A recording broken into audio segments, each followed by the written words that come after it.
Bienvenue sur Soliditors, le podcast qui décrypte la sécurité Web3. Bonjour à tous, j'ai le plaisir d'enregistrer aujourd'hui un nouvel épisode de Soliditors avec Sergi qui m'a fait le plaisir et l'honneur d'accepter mon invitation. Sergi qui est aujourd'hui le meilleur auditeur compétiteur français. Donc j'ai le plaisir d'échanger avec toi aujourd'hui Sergi. Pour les rares personnes dans l'écosystème qui ne te connaîtraient pas encore, est-ce que tu pourrais te présenter?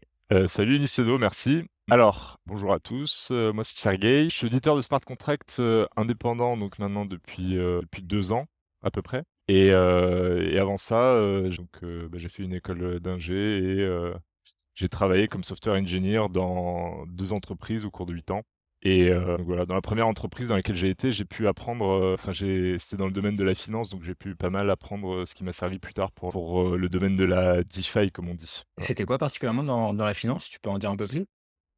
C'était une entreprise qui faisait des logiciels pour les banques et donc il y avait, beaucoup de notions donc de tout simplement de comptabilité déjà, de yield, des choses un peu techniques, qu'on voit dans la DeFi aussi. Et tu penses que ça t'a aidé par la suite dans ta transition, notamment sur, tous les aspects qu'on voit au quotidien dans la DeFi? Et bah, oui carrément parce que pour le coup, il y a vraiment je sais que quand j'ai commencé, il y a certaines notions par lesquelles j'étais pas du tout perturbé et je pense que ça peut perturber potentiellement des débutants qui viennent purement de l'informatique, je pense. Ouais et qui ont pas du tout de notion financière avant, ouais, Ouais, c'est vrai que c'est les 2 gros piliers quand on arrive dans le métier, on se prend les 2 en e pleine tête d'un seul coup exactement. et certains bons développeurs peuvent croire que l'autre partie est facile alors que pas du tout, ouais. Et du coup, tu as fait ça pendant donc 8 ans, tu disais et comment tu en es arrivé à être auditeur indépendant comme tu l'es aujourd'hui? En fait, j'avais toujours en tête de me lancer dans une, aventure, entrepreneuriale. Initialement, j'étais parti de l'entreprise dans laquelle je travaillais pour, lancer une boîte avec un pote, mais, rien à voir avec les cryptos pour le coup. C'était même plutôt dans le e-commerce, quoi et en fait, progressivement, je me suis rendu compte que, j'avais déjà été au contact donc du domaine de la crypto avant et je me rendais compte qu'en fait ça m'intéressait beaucoup de me lancer là-dedans aussi et j'avais commencé à creuser, les problématiques qu'il pouvait y avoir dans cette industrie-là et bah, voilà très vite, je suis tombé sur Ouais. sur les 10 000 articles qui parlent des hacks, à plusieurs millions qui tombent chaque mois. À partir de ce moment-là, je me suis dit que c'était un problème, un gros problème à résoudre, et que ça valait le coup de le tacler. Et tu dis que tu étais déjà un peu dans les cryptos avant, tu l'as découvert quand, cet écosystème-là? J'avais découvert ça, en école assez tôt. Je pense, j'avais entendu en parler pour la première fois en 2012 et ensuite par la suite, j'avais fait, une spécialisation à l'école, dans la cybersécurité et on faisait un peu de cryptographie et à ce moment-là déjà, donc c'était en 2014, j'avais, pour projet de fin d'études d'implémenter un petit système de crypto-monnaie. Pour la petite anecdote, notre prof, qui nous gérait donc sur ce projet-là, nous avait dit que le bitcoin ça décollerait jamais donc autant qu'on développe un autre système, qui avait, déjà, pas décollé dans les années 90 qui s'appelait DigiCash. Mais ça c'est marrant parce que du coup en fait, on a passé pas mal de temps à développer un système obscur qui a jamais, J'ai jamais donné suite. et complètement loupé la vague, bitcoin à ce moment-là, quoi. Du coup, donc tu disais que tu es tombé sur pas mal d'articles, tu as vu, tous les hacks, qu'il y a eu, dans cet écosystème. Comment tu es passé de lire des articles à, devenir auditeur? Donc du coup, comme je te disais, il y avait le côté où je voyais que c'était un gros problème dans cette industrie et du coup, je me suis dit: «Dans un premier temps, je vais lancer un produit pour résoudre un peu, un problème que j'avais, ciblé à ce moment-là». C'était tous les articles parlaient d'une attaque, flash loan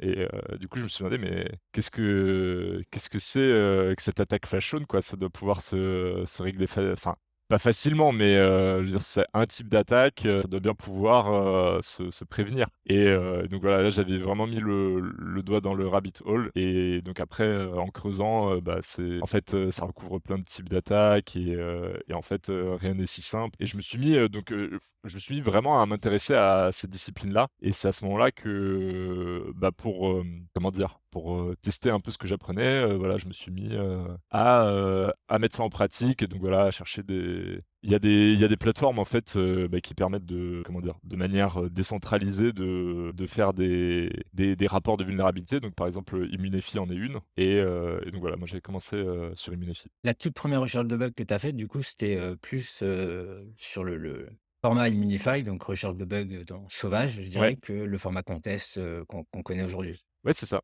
et OK. vraiment c'était Et un peu au hasard. Du coup, j'avais pas fait grand chose, dans ce domaine-là, à ce moment-là et vraiment juste par hasard, j'avais choisi, quelques bases de code, on va dire, dans lesquelles, regarder ouais, tu et connaissais quand même un petit peu Solidity et tu t'es un peu renseigné voilà, dessus? exactement. Ouais, ouais, tout à fait. Et je sais que tu as développé donc une solution qui s'appelle, Upgrade Hub. Est-ce que Ouais. c'est venu de là, de l'identification des problèmes dont tu parlais sur les Flashstones, quoi? Ça m'est venu, beaucoup plus tard, mais c'était déjà une, comment dire?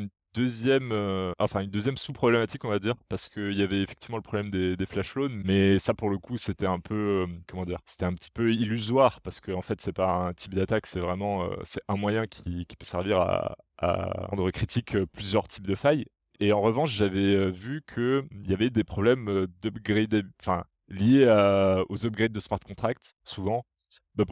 Pour plusieurs raisons parce que, d'une part, lié au modèle économique qu'il y a aujourd'hui de la sécurité, c'est-à-dire, les entreprises prennent des audits comme ça et une fois que l'audit est fait et ben, on se dit qu'on peut se lancer en production et que tout va bien se passer. Mais, par la suite, les évolutions qui sont faites, en général, sont moins surveillées et donc, les évolutions, en l'occurrence, c'est les upgrades. Donc je me suis dit: Ça pourrait être pas mal d'apporter de la transparence là-dessus et voilà, tout simplement, offrir en fait une expérience, de visualisation des différences qui sont introduites dans les upgrades, à des fins de sécurité. Et donc pour ceux qui auraient, jamais vu l'outil, c'est quoi le use case?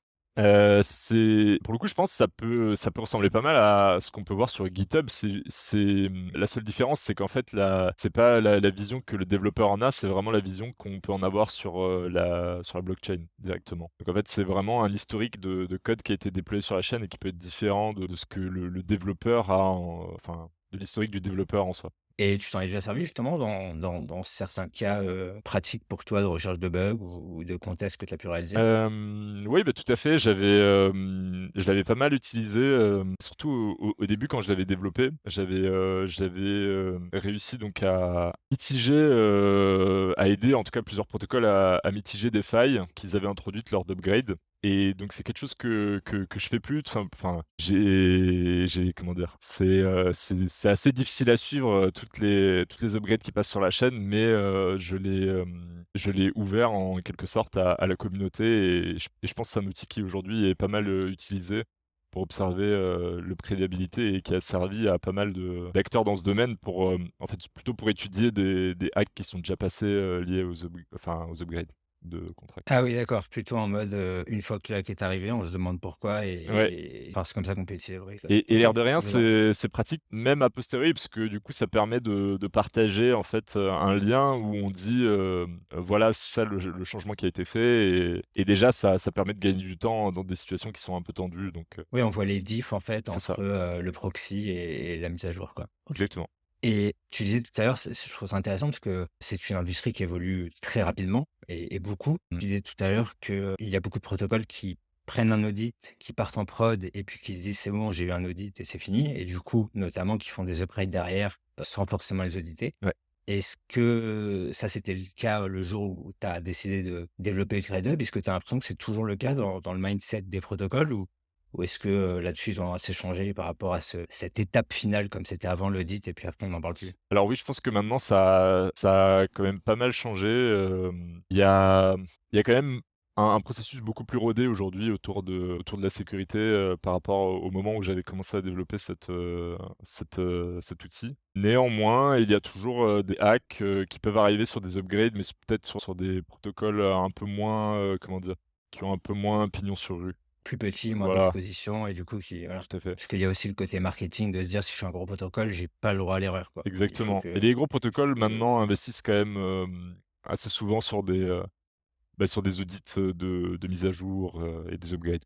Donc je dirais qu'il y a moins de problèmes là-dessus, maintenant. il y a aussi quelque chose qui se développe pas mal, je crois, c'est les in-house, security researchers, si on peut le Mmh. formuler comme ça. Donc les personnes qui, auditeraient, mais un peu au quotidien. On en a parlé dans l'épisode d'hier avec Lilian, Ouais. justement. Est-ce que tu vois ça comme une pratique qui va se développer? Est-ce que tu en as entendu parler aussi beaucoup? Parce que moi, je connais que 2 personnes qui le font aujourd'hui, ça me paraît assez peu dans tout l'écosystème. J'imagine que ça va se développer, j'ai l'impression que c'est surtout pour les très, très grosses équipes, c'est-à-dire des équipes qui gèrent des layers 2 ou des choses comme ça. Je sais pas si ça va se démocratiser pour des par exemple, pour des protocoles purement DeFi qui ont juste des smart contracts. J'ai l'impression que, bah, après un peu plus actuel, il y a Code Arena qui est une plateforme d'audit compétitif qui lance, des blue teams. J'ai l'impression que c'est un peu ça peut être une offre un peu similaire au team in-house. Donc à voir comment ça se développe, mais c'est une offre intéressante, je pense. Et Blue Team qui sont, je dirais une pratique qu'on retrouve assez souvent dans la sécu un peu plus classique,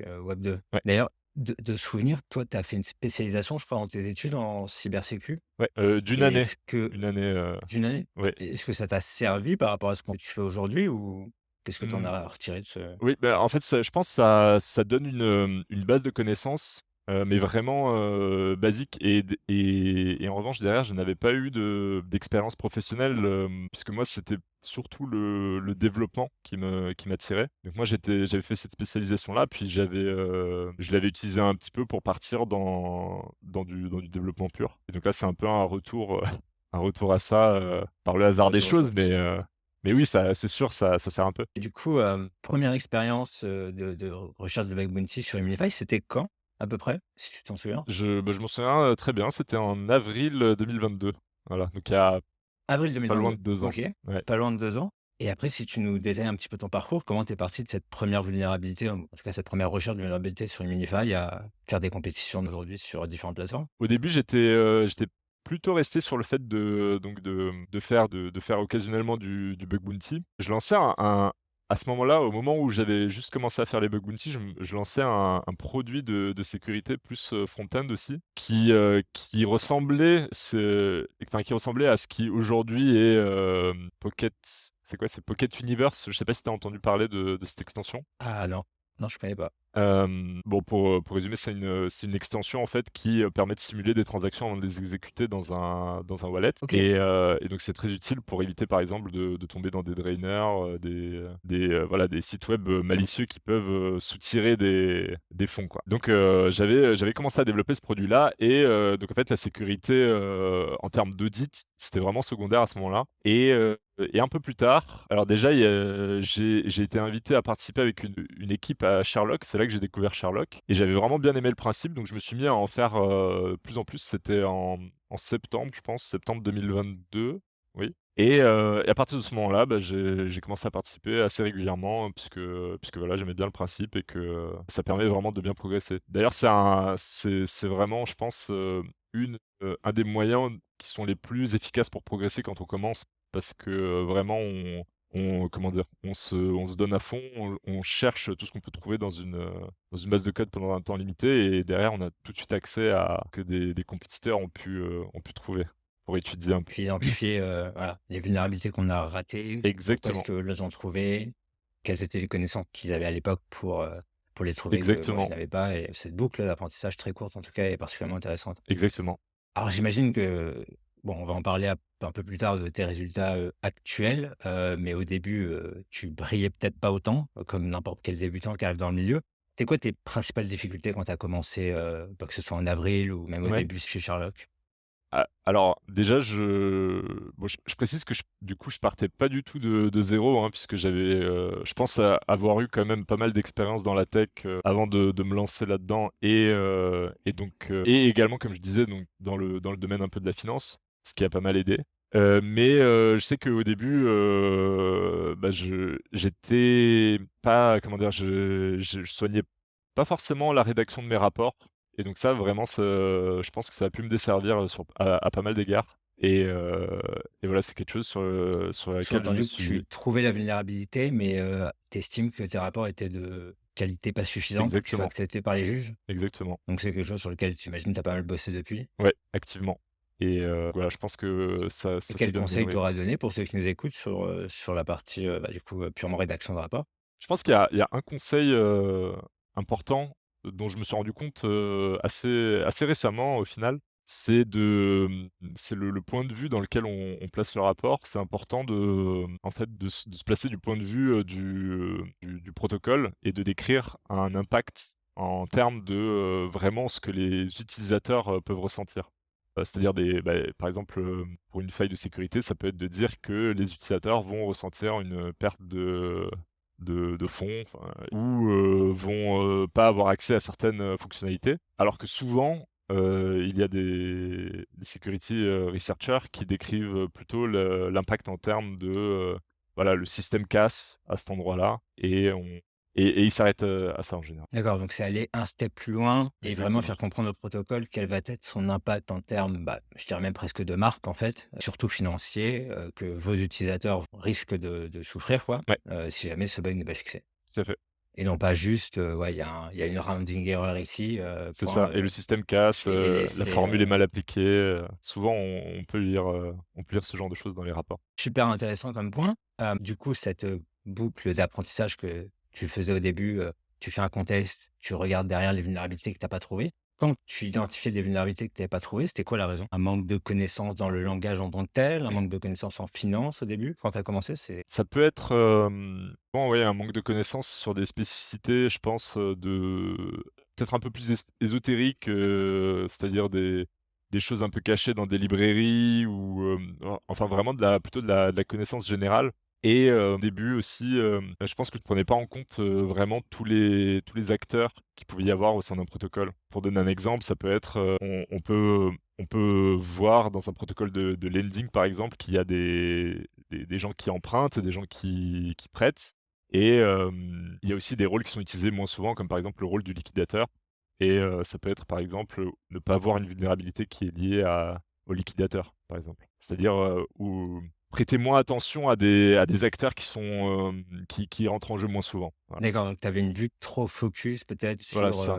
l'acteur de la fonction que tu es en train d'auditer. Tu estimes que tu manquais d'une vue un peu plus macro et globale sur le protocole C'est complet, ça. les De voir interactions vraiment, entre toutes elles, les quoi. possibilités, toutes les interactions. Et donc ton premier concours, c'était en donc, Sherlock. Comment tu t'es fait inviter d'ailleurs dans cette équipe Sherlock? Parce que le lancement de la plateforme Sherlock officielle, c'était, ouais, en septembre 2022, c'est ça?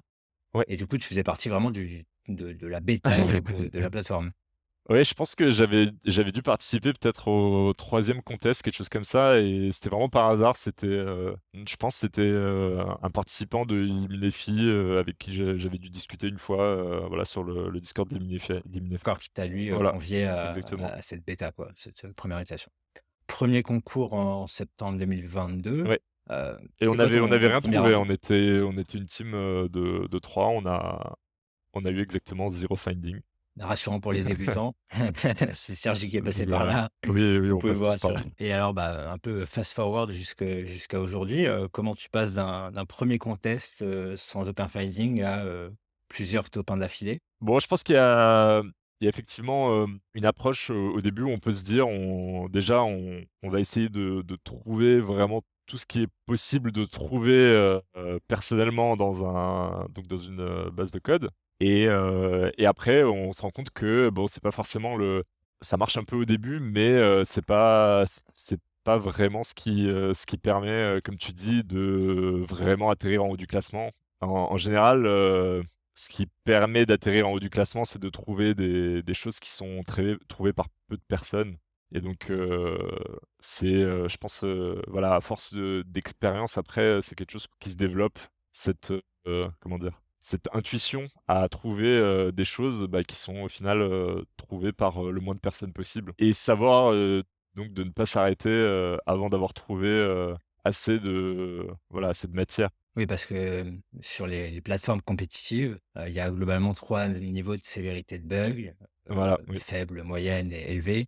Mais il y a aussi et surtout d'ailleurs le nombre de personnes qui, soumettent la même vulnérabilité oui, et du coup, si on veut gagner effectivement, des points et de l'argent, il faut trouver des vulnérabilités que personne ne trouve. exactement, Encore plus que trouver des vulnérabilités, de sévérité élevée, c'est vraiment, oui, avoir des ce qu'on appelle des unique findings. Et exactement. alors, comment est-ce que tu développes une intuition pour trouver des bugs que personne ne trouve? Paradoxalement, ça je pense que c'est assez simple, en fait de répondre à cette question puisque en fait, les bugs au final complexes, c'est tout simplement des bugs qui, bon, qui ont de la complexité, qui vient de potentiellement plusieurs facteurs, qui sont par exemple, le nombre d'étapes qu'il faut pour, réaliser le bug ou la vulnérabilité ou, une faille dans un calcul complexe, quand on rassemble assez de facteurs de complexité, on peut se dire que raisonnablement, c'est un finding qui va être trouvé par moins de personnes. Donc au final, il s'agit de creuser donc dans ces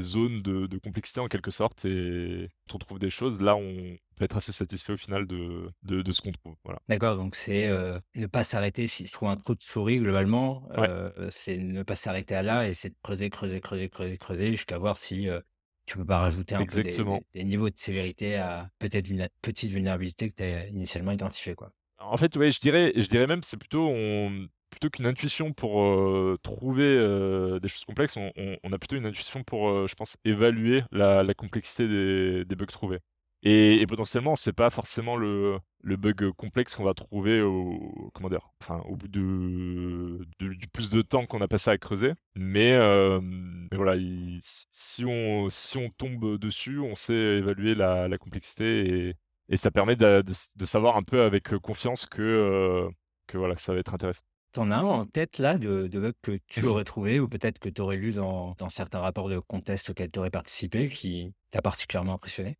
Alors, je sais que en termes de complexité, mais je pense que beaucoup de personnes seront d'accord, il y a le bug, du hack de Kyberswap récent, qui est OK, assez oui, gros, fameux.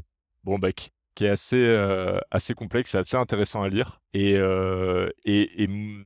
pour ma part, je suis assez content puisque en j'ai trouvé quelques bugs, assez récemment, donc en décembre qui était vraiment sympathique, je trouve, en tout cas. Ensuite, justement, par rapport au bug de Kyberswap, c'est que, Ouais, un niveau de complexité tel d'un bug, je me demande toujours est-ce que c'est faisable, même pour les meilleurs, de le trouver dans une compétition dans lequel le temps est très restreint, dans lequel on n'a pas forcément les moyens de faire, toute une suite en fuzzing ou faire des invariants ou voilà, tous les outils qui sont disponibles quand on a un temps, je dirais, limité comme un Black Hat pour craquer un ouais. protocole.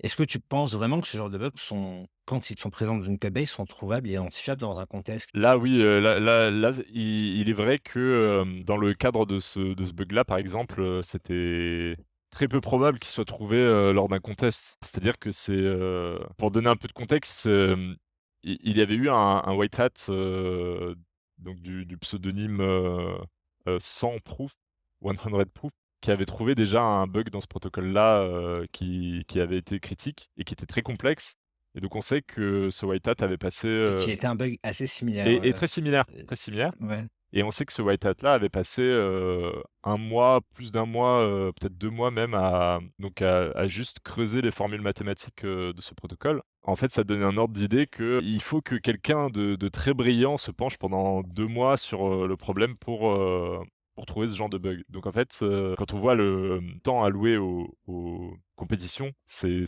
beaucoup moins. C'est très peu probable que quelqu'un trouve ce genre de bug, à ce moment-là. Ouais, c'est vrai que le modèle des compétitions, c'est un modèle qui plaît beaucoup aujourd'hui, autant aux éditeurs, je dirais qu'aux protocoles, mais ça a ses limites, notamment dans ce cadre-là, quoi. Moi, Exactement. j'ai du mal à croire que, aussi bon soient les auditeurs sur un protocole, enfin, sur un contest, pour un protocole défini, puissent trouver ce bug de ce niveau de C'est ça. complexité-là, dans un temps aussi court que celui qu'on a en général sur des contests. Ouais. Et du coup, récemment, notamment, sur les quelques dernières semaines, derniers mois, tu as fait des très, très, très bons résultats, encore plus que les Mmh. précédents. À quoi tu jugerais de cette progression qui a été assez fulgurante ces dernières semaines? Je pense que, justement, je pense que j'avais passé un peu de temps à réfléchir, sur, comment dire? Le méta, si on peut dire, de ces compétitions et hem et je pense, voilà, juste avoir, réussi à recentrer sur des choses, sur lesquelles, il est intéressant de se concentrer, en fait, dans le cadre de ces compétitions-là. C'est-à-dire que je pense que par rapport aux participations précédentes où j'avais plutôt peut-être essayé de chercher, comme je disais, essayer de vraiment trouver tout ce qui était possible de trouver dans mes capacités à ce moment-là, j'ai essayé de voilà, de peut-être plus creuser en profondeur sur des points et Plus se focus sur les findings, uniques exactement et et essayer forcément de trouver travailler, plus de voilà, tes plus de rapports. comment dire? Essayer de creuser plus dans la complexité. Et je sais aussi, pour en avoir été spectateur plusieurs fois, que j'ai été particulièrement actif dans les phases de escalation. Ouais. Pour ceux qui ne connaîtraient pas, est-ce qu'en en 2 mots, tu sais nous rappeler ce que c'est que la partie escalation sur Sherlock et puis en seconde question, qu'est-ce qui fait que tu es aussi actif dans cette phase-là? C'est intéressant parce que du coup, ça fait partie, du méta un peu dont je parlais et c'est en fait, les compétitions, sont divisées en plus ou moins 2 phases. Une première phase de participation durant laquelle, on peut dire que tout le monde cherche et tout le monde, rapporte, ses trouvailles et la deuxième phase, donc de judging qui, en fait, à partir d'un résultat préliminaire qui a été, décidé par un groupe de juges, donc sur les trouvailles, toutes les trouvailles rapportées par les participants. Il y a un ensemble donc un ensemble réduit de trouvailles qui sont, sélectionnées pour atterrir dans le rapport final et Qui sont celles qui sont considérées comme valides, voilà, par les juges, bah, qui quoi? sont valides de OK. manière préliminaire puisqu'en fait, il y a, on peut le dire, c'est une sorte d'appel. On peut, passer les trouvailles, en appel et à ce moment-là, bah, on tout simplement, on fait un argumentaire pour décrire pourquoi on pense que si on a eu une trouvaille qui a été invalidée, pourquoi on pense qu'elle devrait finalement être valide, et si, une trouvaille, d'un autre participant a été validée alors qu'on pense qu'elle ne devrait pas être valide, pareil, on fait un argumentaire et souvent, ça peut radicalement changer la donne. Des cas, spécifiques de tes contests où, je sais pas, par exemple, tu étais, je dis n'importe quoi, 10e et suite à la phase d'escalation, tu es passé, je sais pas, 2e, 3e, 1er, quelque chose comme ça? Exactement, ouais et ça Ah ouais? m'est ça m'est déjà arrivé, une poignée de fois, je pense, peut-être pas de 10e à sur le podium, mais une poignée de fois honnêtement, d'être, 5e, 6e et puis de remonter, 2e voire 1er. Que tes findings étaient invalidés et grâce à tes actions, ils ont été validés? Ou est-ce que les findings de ceux qui étaient initialement devant toi dans le classement Ouais. étaient validés et grâce à tes escalations, elles ont été invalidées? C'est souvent un mélange des 2, mais c'est vrai que je pense que la plupart des participants ne font pas trop d'escalation sur, sur les trouvailles valides des autres participants. Donc c'est-à-dire qu'ils visent moins à faire des offensives en quelque sorte pour invalider, des trouvailles, d'autres participants Ils et défendent les leurs à la c'est ça, limite, voilà mais ils vont exactement. pas essayer d'attaquer les autres. OK. Mais aussi parce que ça demande un investissement supplémentaire. C'est-à-dire ça demande l'investissement dans cette deuxième phase de repasser sur tous les rapports valides et de trouver le bon argumentaire qui fera mou et ça donne souvent lieu à des débats et c'est vrai que c'est une phase qui peut demander, pas mal de travail, hein, de manière similaire, on va dire à la première phase. Ça peut demander, autant de travail quasiment. En termes de quantité de travail, c'est Exactement. similaire, mais en termes de travail, à réaliser, je dirais, ça a quand même rien à voir parce qu'on parle de négociation par écrit, Ouais. plus que de la recherche de bugs. C'est vrai que, Mais bah, ça demande de creuser quand même parce que pour, se donner la légitimité de contester, une trouvaille, en fait, ça veut dire qu'il faut être tellement certain de ce qu'on dit et tellement avoir creusé le sujet que, ça demande du travail et rôder l'argumentaire. Donc en fait, c'est, voilà, se donner les moyens de contredire, plusieurs personnes. faut être, Faut solide être accroché. sur ses appuis, quoi. Faut vraiment, y croire assez parce que sinon, en plus, tu te ridiculises publiquement, Exactement, quoi. voilà, D'où la exactement. raison pour laquelle je pense beaucoup de débutants, moi le premier er clairement s'amusent pas à aller, taper sur les findings de 0x52 ou n'importe quelle autre star de Sherlock en se disant, «Je vais essayer de le faire descendre quelques classements», quoi. OK. Exactement, mais ça fait partie du jeu, ça fait partie du jeu. Et ça te plaît, toi, pour le coup? Tu le fais plus pour l'aspect compétition parce que tu veux remonter le classement ou ça te plaît cette phase-là? C'est comment dire? C'est plus en fait, je pense que je suis plus, j'ai pas envie qu'il y ait quelque chose qui soit incorrect, qui atterrisse, dans le rapport final, en fait. Mais, bon et il y a bien sûr la volonté de remonter au classement, hein, ça, on va pas se mentir, mais je veux dire, je fais jamais ça de mauvaise foi. C'est-à-dire, ce que j'essaye d'invalider en général, je pense vraiment que ça devrait être invalide et j'accepte en général c'est pareil, des escalations qui sont faites sur mes trouvailles si je me rends compte qu'au final, bah, voilà, une erreur peut toujours arriver et c'est d'ailleurs arrivé une fois que je perde, beaucoup de points comme ça, sur un truc, qui avait été, accepté par tout le monde et voilà, bah, un autre participant a trouvé une faille, une micro faille dans le raisonnement et ça a écroulé tout le château de cartes. Mais à ce Quand on moment-là, fait faut être bon des joueur. escalations, on met en jeu un peu des points de son classement sur C'est Sherlock ça. de mémoire. Oui, d'accord, c'est ça. Et donc si forcément tu perds l'escalation, bah, tu perds tes points que tu as mis en jeu et tu perds des places au classement. Sur les escalations, on non, on met pas en jeu des points, mais effectivement, c'est sur les participations, il y a un système, similaire à l'Elo, aux échecs, en quelque sorte, qui fait gagner des points quand on affronte des personnes mieux classées que soi et inversement, donc qui donne beaucoup de OK. points si on perd face à Si quelqu'un tu qui est performes bien moins classé que toi. et on a aujourd'hui dans notre milieu pas mal de types de manières, je dirais, de faire tromper, que ce soit Private Audit, que ce soit Contest, que ce soit Immunify. Tu as brillé pas mal de fois sur Immunify, en ce moment, tu as des résultats qui sont assez incomparables, sur Sherlock, donc en Public Contest. Est-ce que tu as déjà testé les autres types? Team Audit, Private Audit principalement aussi?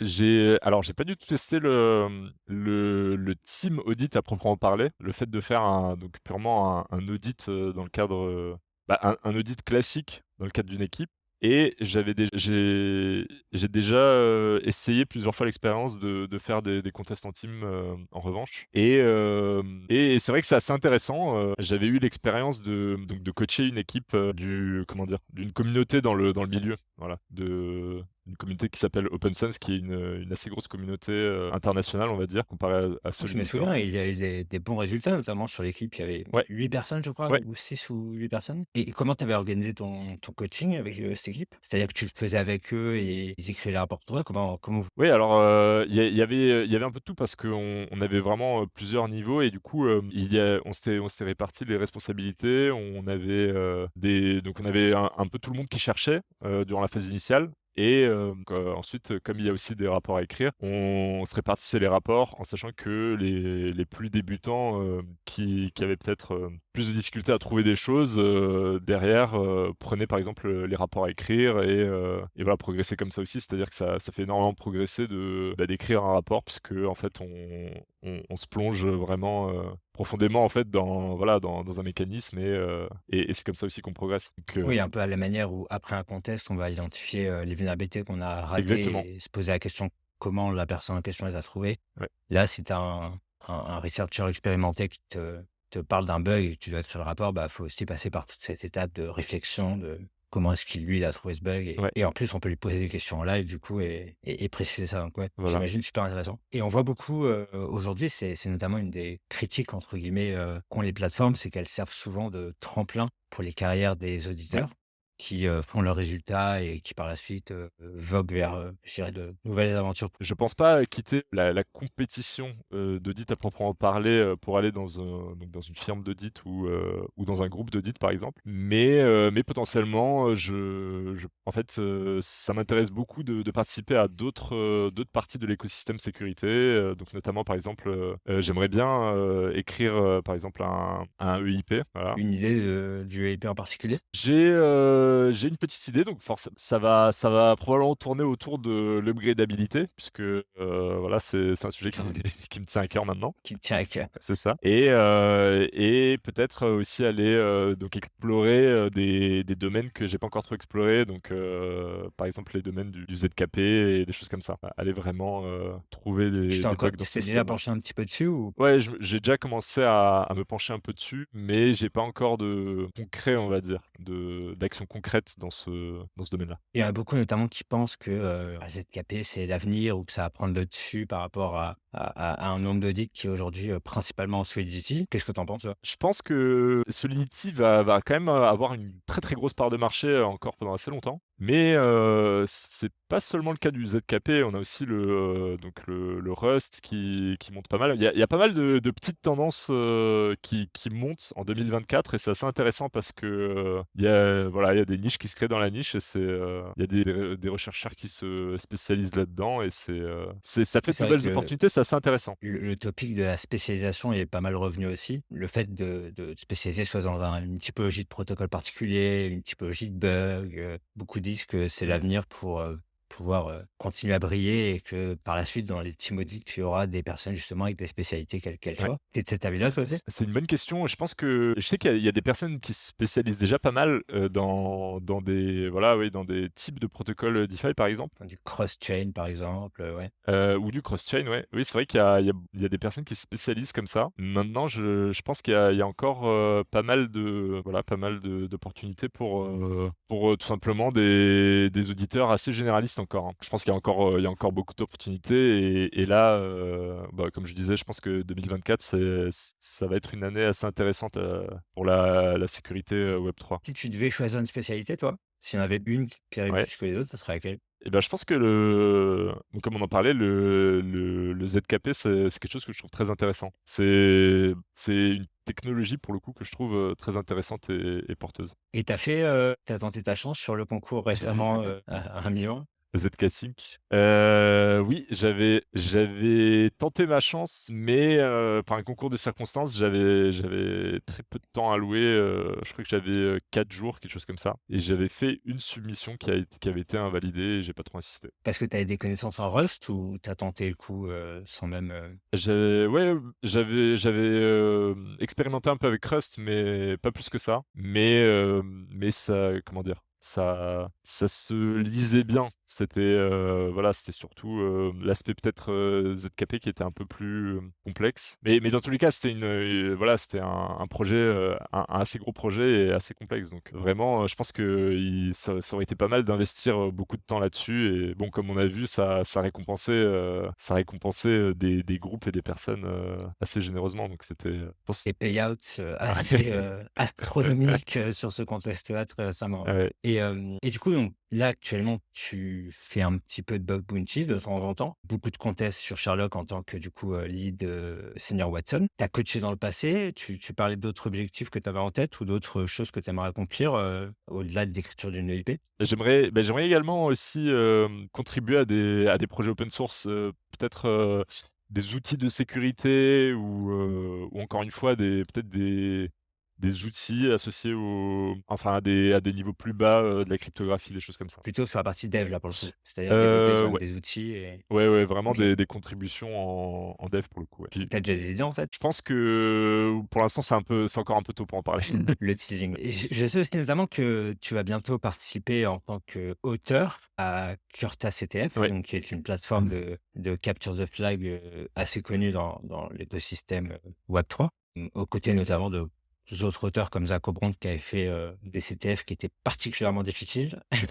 Comment est-ce que déjà, est-ce que tu pratiques beaucoup de CTF ou à quelle fréquence, je dirais? Est-ce que ça t'a aidé au début, pour, arriver au niveau auquel tu es aujourd'hui? Et puis la deuxième question derrière, c'est comment est-ce que tu fais un CTF? Parce que moi, j'avais essayé de les solutionner, Ouais. je disais ces 2 cure-tacs sont, je trouve, assez difficiles. Comment, à l'inverse, tu partirais pour, créer un Ouais. CTF de 0? Bah, du coup, pour répondre à ta première question, j'avais pas énormément pratiqué, de CTF au début et récemment, j'en ai fait un petit peu Ni dans le Web 2 avant? et dans le web 2, j'en avais fait un peu, heu, OK. en école et un peu en sortie d'école et donc effectivement, hein, ceux de Curta, c'est un sacré challenge, hein, parce qu'ils sont ils sont très bien faits et ils sont très difficiles. En plus, ceux qui les font, c'est des personnes qui quand même, connaissent très bien, des mécanismes assez complexes voilà, de l'EVM, de Solidity, ouais. Solidity, tout ça et je pense que une 1re étape pour créer ce genre de challenge, ça peut être de partir bah, voilà, de quelque chose d'un peu particulier, un petit quelque chose un peu bizarre, peut-être un peu méconnu, un cas particulier en quelque sorte et tourner une énigme autour de ça, en fait. Ou parfois prendre 2 ou 3 de ce style de choses et les combiner dans un challenge comme souvent c'est le cas avec, Curta. C'est-à-dire souvent c'est pas une seule couche, quoi, il y a plusieurs couches à démêler pour arriver à les résoudre mais ça Tu va as être déjà intéressant. une première idée de ce sur quoi, tu vas faire le tien? J'ai quelques idées, mais pas pas assez là. Pour l'instant, je pense que je vais avoir quelque chose d'intéressant, mais pour l'instant, c'est page blanche.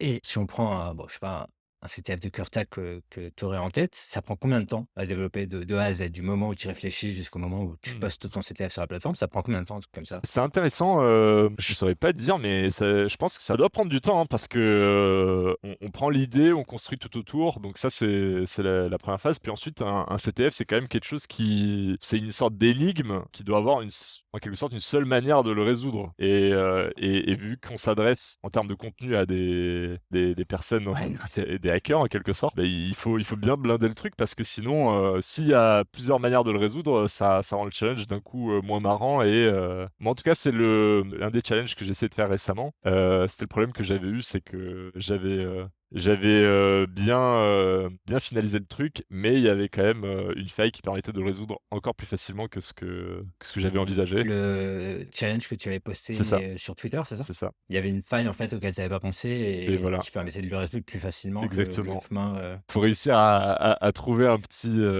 voilà, une petite pirouette pour dire, voilà, en fait, voilà la suite, mais voilà. Oui, le mieux, c'est qu'on ait bien blindé le truc avant. pour être sûr que Ouais. finalement ça finisse pas comme un challenge, de débutant parce que tu avais juste loupé un access Oui. control ou un truc un peu Puis comme bête. on en OK. parlait, voilà, avec CurtasiTF, c'est vrai que c'est un peu un symbole dans ce milieu-là, donc ça Ah, c'est des grands noms d'auteurs c'est ça. et une grande difficulté au niveau des CTF, ouais. Donc il faut sortir son A-game. Et j'en reviens aux audits et aux protocoles que tu as pu auditer. Parmi tous les contests que tu as fait, j'imagine une trentaine peut-être en termes de concours, un peu moins, une vingtaine. Est-ce qu'il y en a un qui, en termes de protocole, qui t'a marqué plus que les autres, que tu as particulièrement apprécié ou trouvé particulièrement dur? Il y avait un protocole, sur Sherlock pour le coup que j'avais trouvé, très intéressant. C'était le protocole, pérennial qui m'avait beaucoup plu en fait à auditer pour le coup parce que c'était, une code base assez élégante au final dans le design et c'est très agréable de pouvoir, auditer, du code, élégant en quelque sorte, en sachant que, il y a quand même le piège de, voilà de rester un peu scotché et de s'émerveiller un peu de comment les choses ont été faites. C'était bien codé, mais il y avait quand même, des petits edge cases de logique, qui étaient sympas et C'était un vrai plaisir de t'avoir aujourd'hui, Sergi. Très content d'avoir enregistré ce deuxième épisode avec toi. merci Je à te dis toi. à très vite. Ciao. Merci.